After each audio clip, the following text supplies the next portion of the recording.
Hi, everyone, and welcome to the Monomyth Diaries, a podcast where ordinary people get to share their hero's journey. I'm Mandy. And I'm Karen, and we'll be your hosts. We'll discover powerful insights, critical moments of growth, and much more. Thanks for joining us. We all have a monomyth to share, and someone out there needs to hear it. Welcome back to the Monomyth Diaries, where it's a take what you like and leave the rest podcast. Today's bonus episode, we're discussing acts of service. To me, when I think of acts of service, I think back to the beginning of my journey in Al-Anon, when I learned the phrase, to give for fun and for free. Mm-hmm. And it was the idea that my job was to give to other people with no strings attached. Wasn't this podcast born out of your desire to perform an act of service and to give back to the world and to the community? Absolutely, absolutely. I looked at this as an opportunity to give back to the world for fun and for free. And I realized that as part of my healing journey, acts of service not only supports other people, but it has really helped me change and grow and transform my life.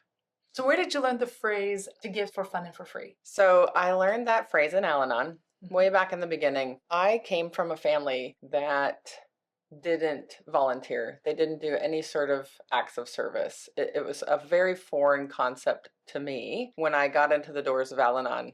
And service was a big part of healing. Other members of Al-Anon encouraged me to start small in my acts of service. Right. And it could be something as simple as helping make coffee, setting up the chairs, putting the chairs away. It didn't have to be some big grand gesture.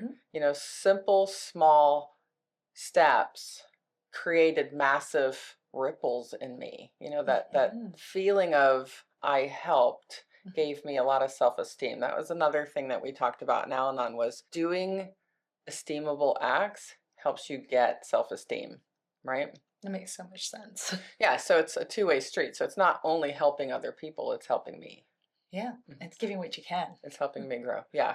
That's amazing. Yeah, for me, I think I grew up in a similar background. Like my family of origin, it was about what can I get from this? The concern was about ourselves. And when I came to a place in my faith journey, and I was studying the Bible and I was getting involved in church, and I remember being challenged with this quote from Jesus in the book of Acts: "It is more blessed to give than to receive." And I was like, that doesn't match. It doesn't match up with what you're seeing at home, right? Yeah, it doesn't matter. That doesn't make sense. Like, I'm giving more, I'm going to have less. And it was one of those teachings where until you're actually doing it, it was one of those like, just Karen, just obey, just trust the teaching, just do it. And then when I started to put it into practice, I started to understand it. It started to make sense, and also being challenged in my thinking about, I'm not giving out of reluctance or obligation, but I'm giving it out of joy with the trust and the faith that things are going to come back, and that it's not my motivation of what I give back. The intention is to give.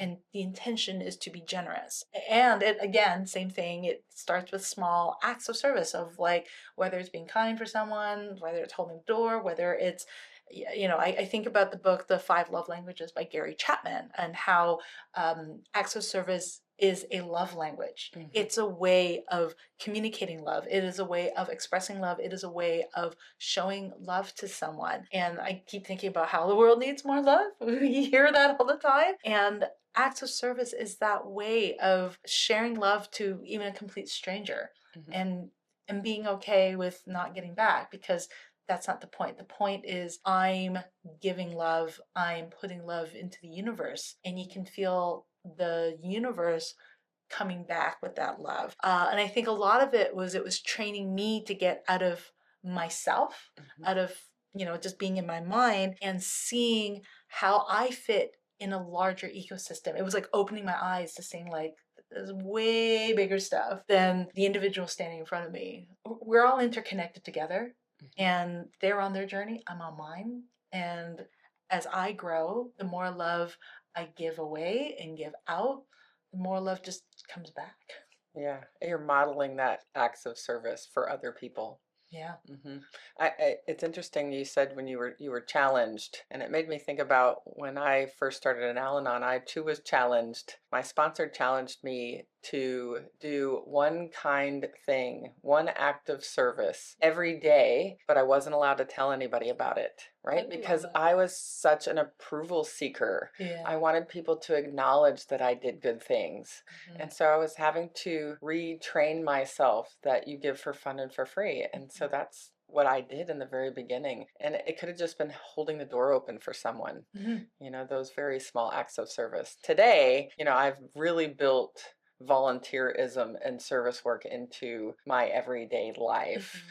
And as I know you have as well, like we talked about with this podcast, one of the important aspects of a hero's journey is the boons. And part of the boons, when you go through this transformation as a hero, your job is to give back to the world all of the things that you've learned. And I know we're doing that through the podcast, but what else do you do for acts of service today?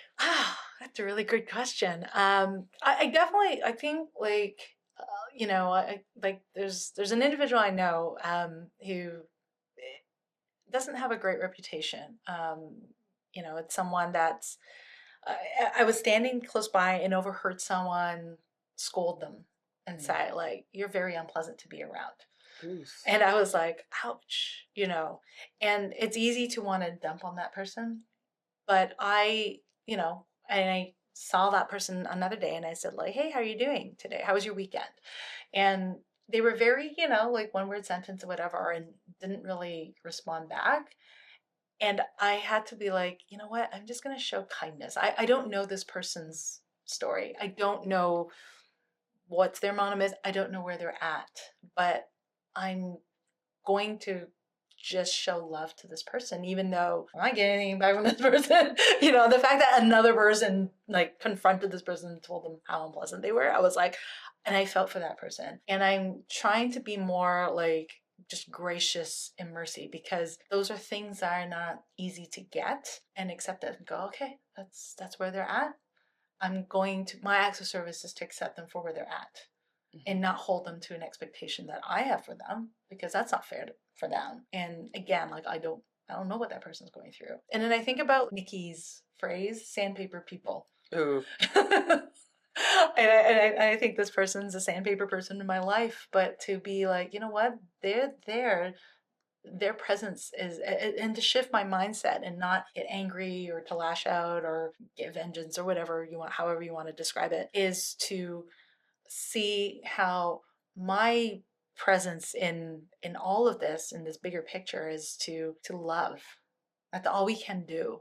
That's all we can offer. And then I also felt a lot of validation from other people that when I do show those acts of kindness, you see it transform in other people. And I say this as someone who was that unpleasant person once upon a time. I just can't even imagine you being an unpleasant person, because when I asked you about your acts of service, I knew you were going to talk about kindness and love, because you are so kind and loving. Yeah, I can't imagine you like that. It came from many others who have poured love and kindness into me. Like I said, I came from a background of there's a scarcity mindset. There's a lot of fear. I came from a background of people showing hostility towards me. So you kind of feel like this is the world we're in. And then flip it around to following the examples of those who modeled before me, of being generous, of giving without expecting anything back, taught me to like just be generous. And my hope is, the more generous people are with one another, the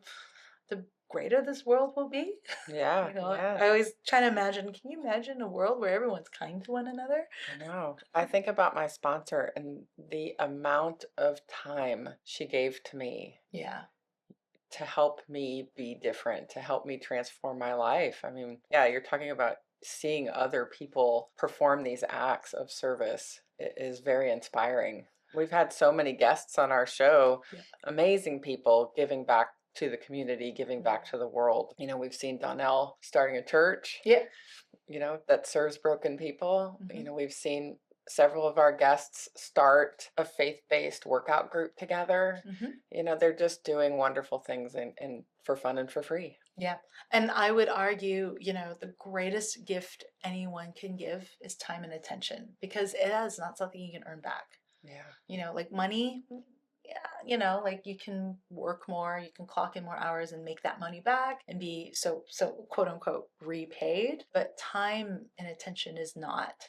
And it's taught me to just be grateful. Like when I see, volunteerism, that is such a beautiful act of love to whatever the cause may be, but it's something that, it's about creating positive change in our world and our society, no matter what it is, whether it's through your work in Al-Anon or your sponsees. Am I saying the right way? You being a sponsor to your sponsees, the sponsor in your life giving that time and attention to you. I think about how like I volunteered my youth group, and I also try to take that into every interaction I have. I'm here, I'm crossing paths with this person. How can I give them? What can I give to them that hopefully will be a positive impact and that I may never be around to see later on?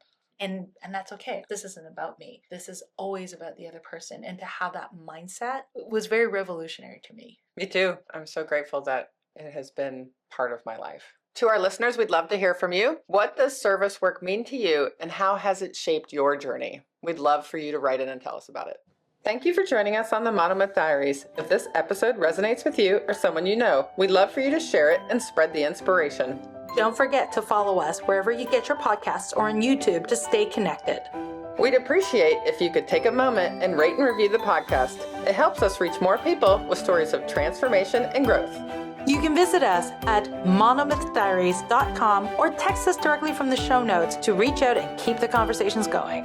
Until next time, heroes, let's journey together through our monomyths.